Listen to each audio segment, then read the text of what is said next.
Hi കുട്ടികളെ, നമ്മൾ ഫിസിക്സിലെ first ചാപ്റ്ററാണ് പഠിക്കുന്നുണ്ടായിരുന്നത്. അപ്പം നമുക്ക് കണ്ടിന്യൂ ചെയ്യാം. നമ്മൾ ലാസ്റ്റ് ക്ലാസ്സിൽ ഫ്രീക്വൻസി വരെ എത്തിയിട്ടുണ്ടായിരുന്നു. ഫ്രീക്വൻസിയുടെ യൂണിറ്റ് ഹെർട്സ് ആണെന്നൊക്കെ നമ്മൾ പറഞ്ഞു അല്ലേ. ഇനി ഈ ഒരു ചിത്രം നോക്കാം. അപ്പോൾ ഈ ഒരു ചിത്രത്തിൽ ഒരു സ്റ്റാൻഡ് കാണുന്നുണ്ട്. അതുപോലെ തന്നെ ഇവിടെ ഒരു സ്ട്രിങ്ങിൽ ഒരു ബോബ്, ഈ മെറ്റൽ സ്ഫിയർ തൂക്കിയിട്ടിട്ടുള്ളത് കാണുന്നുണ്ട്. ഈ സംഭവം അഡ്ജസ്റ്റബിൾ ആണ് കേട്ടോ. അപ്പോൾ ഈ ഒരു സെറ്റപ്പിനെയാണ് നമ്മൾ സിമ്പിൾ പെൻഡുലം എന്ന് പറയുന്നത്. ഇവിടെ ഞാൻ വായിക്കാം. Let's find the period and frequency of a pendulum by സ്വിങ്ങിങ് ഇറ്റ് അറ്റ് ലോ ആംപ്ലിറ്റ്യൂഡ്. ചെറുതായിട്ടൊന്ന് ഒരു എന്താ ആംപ്ലിറ്റ്യൂഡ് കൊടുത്തിട്ട് ഇതൊന്ന് ആട്ടാനാണ് പറയുന്നത്. ഇതെങ്ങനെയാണ് ഉണ്ടാക്കിയിട്ടുള്ളത്? Tie a bob to a string and hang it on a stand.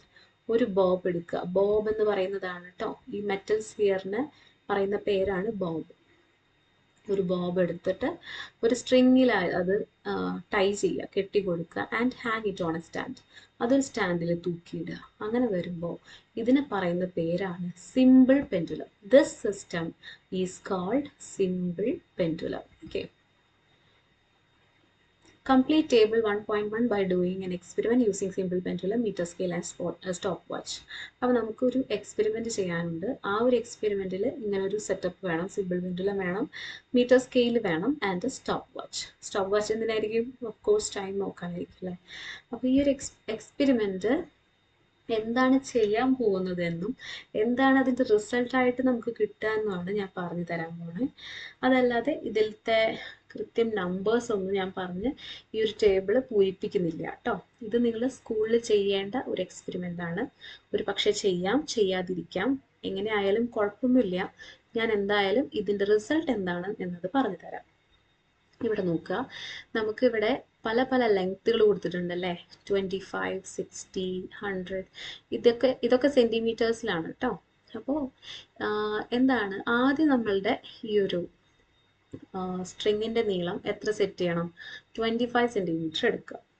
അതിനുശേഷം ചെറിയ ആംപ്ലിറ്റ്യൂഡിൽ ഇത്, അതായത് ഒന്ന് വലിച്ചു വിടുക, ഒന്ന് ചെറുതായിട്ട് വലിച്ചിങ്ങനെ വിടുക.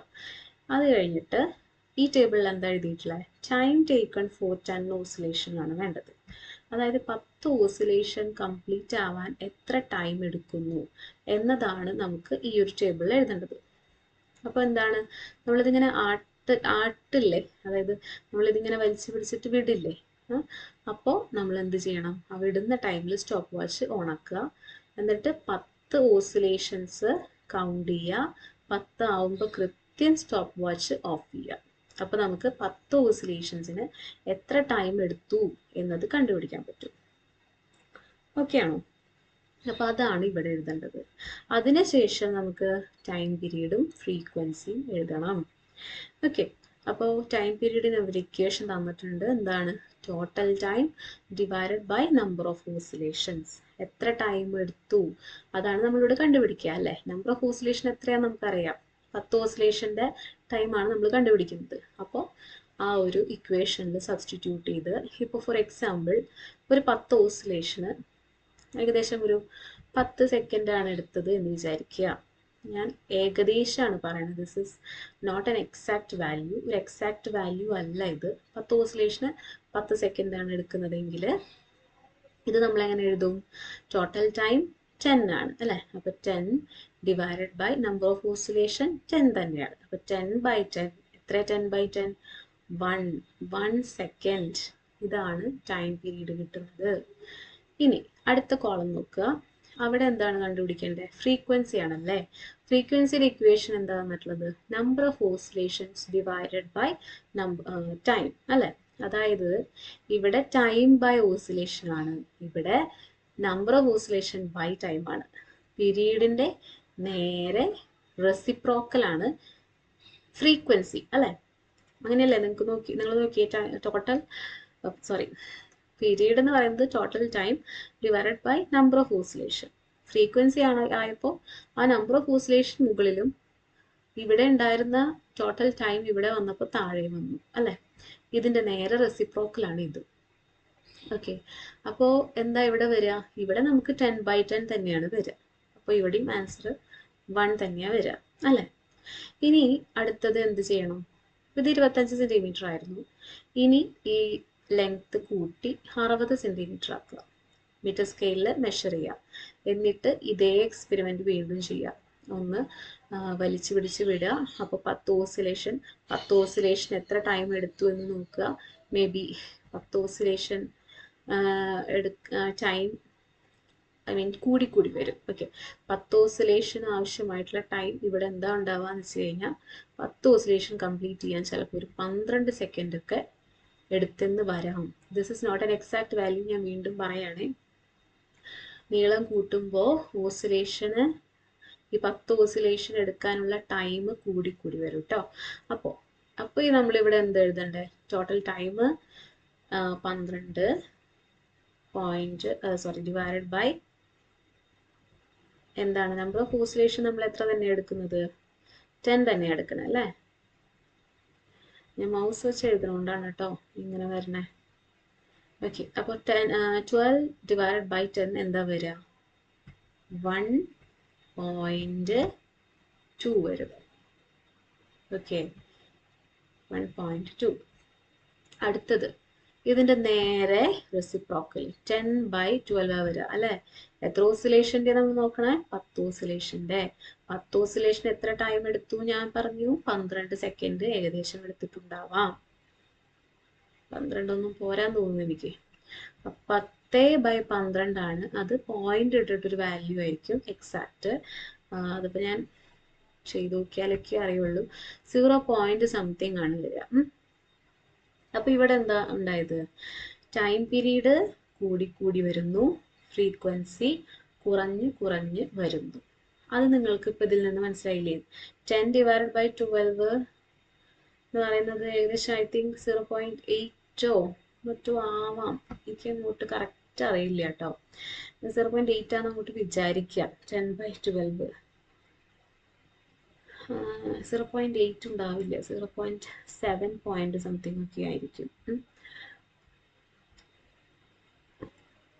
ഓക്കെ, അപ്പോൾ എന്താണ് ഇത്രയും മനസ്സിലാക്കിയാൽ മതി. ഇപ്പം ഞാൻ പറഞ്ഞ വാല്യൂസ് ഒന്നും എക്സാക്റ്റ് അല്ല. ഇവിടെ ടൈം പീരീഡ് ലെങ്ത് കൂടുമ്പോൾ ടൈം പീരീഡ് അല്ലെങ്കിൽ പീരീഡ് എന്താ ഉണ്ടാവുന്നത്? കൂടി വരുന്നു. എന്താണ് പീരീഡ്? നിങ്ങൾ പഠിച്ചിട്ടുണ്ട്, ഒരു ഓസിലേഷന് എടുക്കുന്ന ടൈമാണ് പീരീഡ്. ഓക്കെ, അപ്പോൾ അത് കൂടി വരുന്നുണ്ട് ലെങ്ത് കൂടുമ്പോൾ. അതുപോലെ ഒരാൾ കുറഞ്ഞു വരുന്നുണ്ട്. അതാരാണ്? ഫ്രീക്വൻസി. ഒരു സെക്കൻഡിൽ എത്ര ഓസിലേഷൻ ഉണ്ട് എന്നുള്ളതാണ് ഫ്രീക്വൻസി. അതെന്തുണ്ടാവുന്നു? കുറഞ്ഞു വരുന്നു. ഓക്കെ, ഈ കാര്യങ്ങൾ ഞാൻ പറഞ്ഞത് മനസ്സിലായോ? ഞാൻ ഇത് റബ്ബ് ചെയ്യാണ്, കാരണം ഇത് ഞാൻ പറഞ്ഞല്ലോ എക്സാക്ട് വാല്യൂസ് അല്ല. അപ്പം നിങ്ങളിത് എഴുതാനൊന്നും നിൽക്കണ്ട. ഇത് എക്സാക്ട് വാല്യൂസ് അല്ലാത്തത് കൊണ്ട് ഞാൻ ഇതൊക്കെ മാച്ച് കളയാണ് കേട്ടോ. ഓക്കെ, അപ്പോൾ ഇനി നമുക്ക് താഴെ എഴുതിയിട്ടുള്ളത് വായിക്കാം.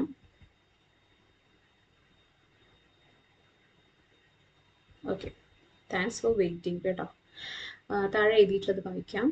What is the change in frequency when the length of the pendulum increases? പെൻഡുലത്തിന്റെ നീളം കൂടുമ്പോൾ ഫ്രീക്വൻസിയിൽ എന്താണ് സംഭവിച്ചത്? എന്താ സംഭവിച്ചത്? ഞാൻ പറഞ്ഞു ഇവിടെ കൂടിയാ വന്നേ, പീരീഡ് കൂടിയാ വന്നേ, ഫ്രീക്വൻസി കുറഞ്ഞാ വരുന്നുണ്ടായിരുന്നെ അല്ലേ? അപ്പൊ അതന്നെയാണ് നമുക്ക് പറയാനുള്ളത്, ഫ്രീക്വൻസി ഡിക്രീസസ്. അപ്പോൾ നമുക്ക് ഈ ടേബിൾ ആണ് ഇമ്പോർട്ടൻ്റ് ആയിട്ട് വരുന്നത്. when the length of the pendulum increases, frequency decreases. Okay, when the length of the pendulum, പെൻഡുലത്തിന്റെ നീളം കൂടി വരുമ്പോൾ എന്ത് സംഭവിക്കുന്നു? ഫ്രീക്വൻസി കുറഞ്ഞു വരുന്നു. ഓക്കെ, ഇനി what is the relation between period and frequency? ഇപ്പം ഞാൻ നേരത്തെ പറഞ്ഞിട്ടുണ്ടായിരുന്നു, പീരീഡിന്റെ റെസിപ്രോക്കൽ ആണ് ഫ്രീക്വൻസി. അല്ലെങ്കിൽ നമുക്ക് എങ്ങനെ പറയാം? ഫ്രീക്വൻസിയുടെ റെസിപ്രോക്കൽ ആണ് പീരീഡ് എന്ന് പറയാം അല്ലേ? അപ്പോൾ നമുക്ക് എങ്ങനെ എഴുതാൻ പറ്റും? ഇപ്പോൾ പീരീഡിനെ നമ്മൾ എങ്ങനെ ഡിനോട്ട് ചെയ്യുക? ടൈം ടി അല്ലേ? ടൈമാണത്. അതുകൊണ്ട് തന്നെ പീരീഡിനെ നമ്മൾ എങ്ങനെ ഡിനോട്ട് ചെയ്യുക? ക്യാപിറ്റൽ ടി വെച്ചിട്ടും ഫ്രീക്വൻസിനെ നമ്മൾ സ്മോൾ ലെറ്റർ എഫ് വെച്ചിട്ടാണ് ഡിനോട്ട് ചെയ്യുക. അപ്പം അങ്ങനെയാണെങ്കിൽ ഇവരുടെ റിലേഷൻ നമുക്കൊന്ന് എഴുതാം. ടൈം പീരീഡും ഫ്രീക്വൻസി തമ്മിലുള്ള റിലേഷൻ എന്താണ് വരിക? Frequency is equal to 1 by period.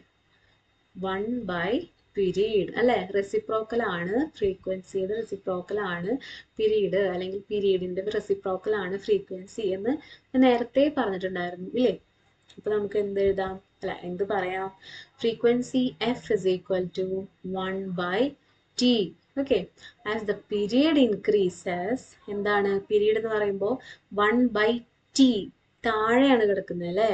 അപ്പോൾ ഈ ഒരു ഫ്രാക്ഷനിൽ താഴെ വരുന്ന ഇയാള് കൂടുകയാണെങ്കിൽ ശരിക്കും അതിന്റെ വാല്യൂ എന്തുണ്ടാവും, കുറഞ്ഞു കുറഞ്ഞു വരും അല്ലേ? അപ്പോൾ പീരീഡ് കൂടുമ്പോൾ ഫ്രീക്വൻസി കുറയുന്നു. ഓക്കെ, ഇത് വളരെ ഇമ്പോർട്ടൻ്റ് ആണ് കേട്ടോ.